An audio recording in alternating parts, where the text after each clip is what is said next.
Hi friends, എല്ലാവർക്കും ഉപ്പും പുളിയും കുക്കിങ്ങിലേക്ക് സ്വാഗതം. ഇന്ന് അവക്കാഡോ കൊണ്ടൊരു ജ്യൂസ് ഉണ്ടാക്കാം. അതിനായിട്ട് ഇതുപോലെ ഒരു അവക്കാഡോ ഞാൻ എടുത്തിട്ടുണ്ട്. അത് 2 പീസുകളാക്കി മുറിക്കുക. അതിനുശേഷം കത്തി കൊണ്ട് തന്നെ അതിൻ്റെ ഉള്ളിലുള്ള കുരു നീക്കം ചെയ്യാം. ഇനി അതിൻ്റെ ഉള്ളിലുള്ള പൾപ്പ് ഒരു സ്പൂൺ കൊണ്ട് ഇതേപോലെ എടുക്കാവുന്നതാണ്.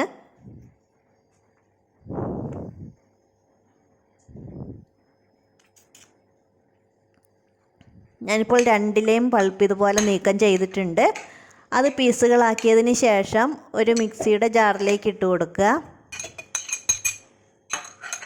അതിലേക്ക് ഞാൻ 2-3 ഏലക്കയുടെ തരി കൂടെ ഇട്ട് ചേർക്കുന്നുണ്ട്. അതിൻ്റെ ആ ഒരു ടേസ്റ്റ് ഇഷ്ടമില്ലാത്തവർക്ക് ഏലക്ക ഇടുമ്പോൾ അതിൻ്റെ ടേസ്റ്റ് ഇഷ്ടപ്പെടും. 2 ടേബിൾ സ്പൂൺ പഞ്ചസാര കൂടി ചേർക്കുക. ആവശ്യമുണ്ടെങ്കിൽ ഇനിയും പഞ്ചസാര ചേർക്കാവുന്നതാണ് മധുരത്തിനനുസരിച്ച്. നല്ല തണുത്ത വെള്ളം ഒഴിച്ചതിന് ശേഷം മിക്സിയിലൊന്ന് അടിച്ചെടുക്കുക. ഞാൻ അടിച്ചെടുത്തപ്പോൾ ഇതേപോലെ ഒരു പരുവത്തിലാണ് കിട്ടിയിരിക്കുന്നത്. നല്ല തിക്കായിട്ടുള്ളൊരു ഇതിലാണ് കിട്ടിയിരിക്കുന്നത്. അപ്പം ഞാൻ ഒരു ഗ്ലാസ് പാല്, തണുത്ത പാല് ചേർത്ത് അടിച്ചെടുക്കുന്നുണ്ട്.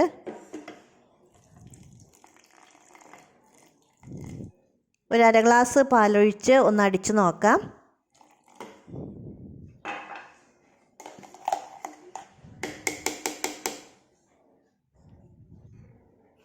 ഇതേപോലെയാണ് കിട്ടിയിരിക്കുന്നത്. വീണ്ടും അത് നല്ല തിക്നെസ്സിൽ തന്നെയാണ് കിട്ടിയിരിക്കുന്നത്.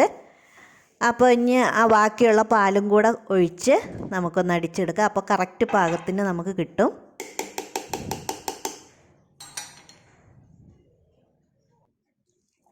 ഇപ്പോൾ നമ്മുടെ അവക്കാഡോ ജ്യൂസ് ഇതുപോലെ രണ്ടാമതും ഞാൻ ബാക്കിയുള്ള പാലും ചേർത്ത് അടിച്ചെടുത്തിട്ടുണ്ട്.